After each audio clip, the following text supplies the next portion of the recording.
And joining us now on our broadcast, fresh off of his team's 4-2 victory over TCU to advance to the quarterfinals here this week, but maybe more importantly, very likely, clinch his team's spot in the NCAA tournament. Main draw, it's Kansas women's tennis head coach Todd Chapman joining us. Coach, first of all, congratulations to you and the team on the victory. Talk me through very dramatic match there. What does it say about your girls they were able to pull through?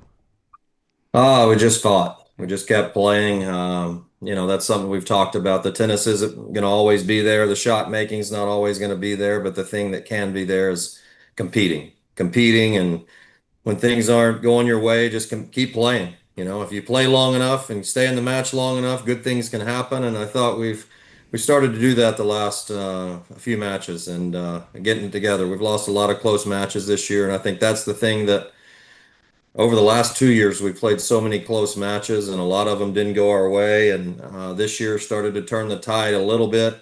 Tight matches, we feel comfortable in them. We'd probably feel uncomfortable if it's not tight. So we just kept playing. I think that's the big thing. We kept playing, and as long as you play, you give yourself a shot. Yeah, no, I feel like the theme of this 2025 Big 12 season is like 4-2, 4-3. Just throw it on the board. It's going to be tightly Yeah. contested. And, again, I mentioned it earlier.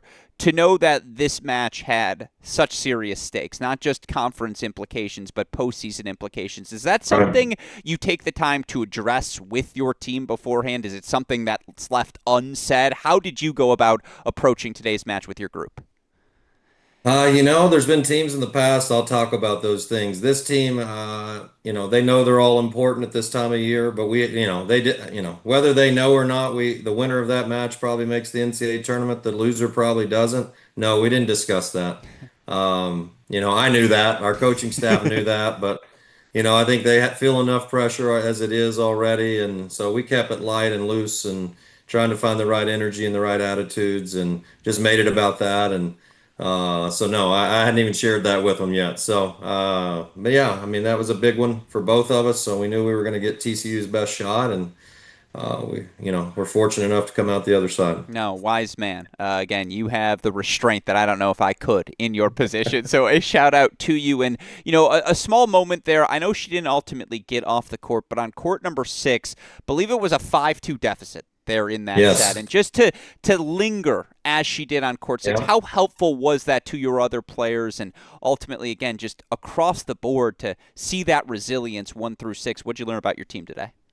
For sure. Anna being down 5-2 in the second as Heike's, about 2, 3 games in that third set. Anna fighting back and making that second set a match and getting it back to 5-all at one point. Obviously frees Heike up at number 4 to, play freely in that at the end of that match. If she knows Anna's lost and the momentum's, obviously going towards TCU on that sixth court if we give that set away. And that definitely freed up Heike to play free and loose and from 3-all on there in the third set. So no, that was huge by Anna. As a freshman, she was upset she didn't get to finish, but as I told her, the most important thing was she fought.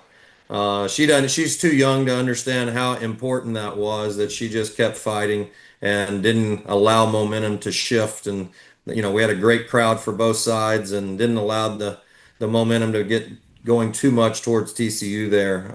So it was huge, definitely big. No, it was, again, impressive on every court what you all were able to do today. And obviously, it's going to be a quick turnaround for your group. And tomorrow, you're Yeah. taking on a Texas Tech team that is our #1 overall seed here this week. Talk Yeah. me through what the next 12 hours look like with your group as you try to prepare them for tomorrow.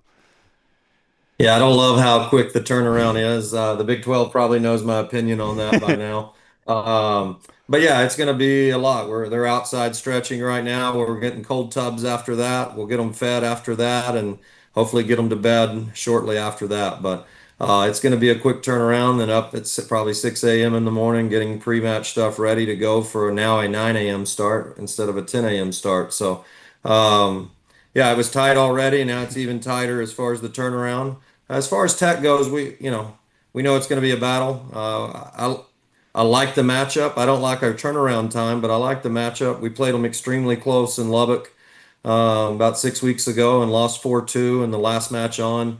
We were up 5-1 in the third, so feel like it was good chance it's gonna be a 4-3 match. And the last match we lost was in the third after a set 3-0 lead. So it's one of those things that, we can't complain and whine. Texas Tech's not going to feel sorry for us that we have a short turnaround. I know Adam's not going to care about that.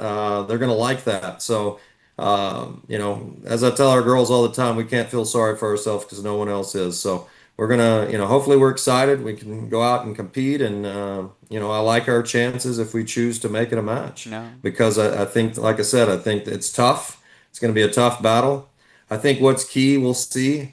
Today, TCU had beat us, won the doubles point against us in our regular season match, and we were fortunate enough to play well in singles in that one. I thought that was a good big flip and a pressure moment today to flip the doubles point and get it, and it really made a big difference in today's match. And we lost the doubles point to Texas Tech last time, so hopefully we can come out and get some early momentum and apply some pressure and see what happens. But we know it's going to be tough in a lot of different ways.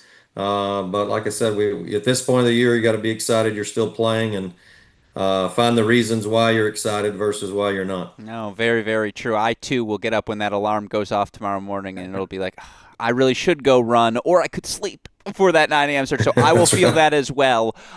My question for you, twofold, my last one. Do you hit the ice bath after a coaching performance like that in preparation for tomorrow? And do you tell your team what they just accomplished out there? I definitely need a shower. I don't know if I'll get in the ice bath. I don't think anybody wants to see me get in the ice bath. But two, I don't know. I hadn't made the decision on that yet, Alex. I don't know. I'm gonna get a vibe and a feel, and I've thought about that. I've contemplated in the 15, 20 minutes since the match was over of whether I'm gonna say something like that or we'll just keep playing and competing and keep it like we have the last 2 or 3 weeks. So, yeah, that's a big decision I have to make. But at the end of the day, it's all about coming out and competing in the morning and being excited about our opportunity. So, No, absolutely. I'll come out there. We'll play rock, paper, scissors to decide. all Something right, like that. sounds But no, good. yeah, no, again, 4-2 winners advancing to the quarterfinals. Todd Chapman and the Kansas Jayhawks. Congratulations, coach, to you and your team on a job well done.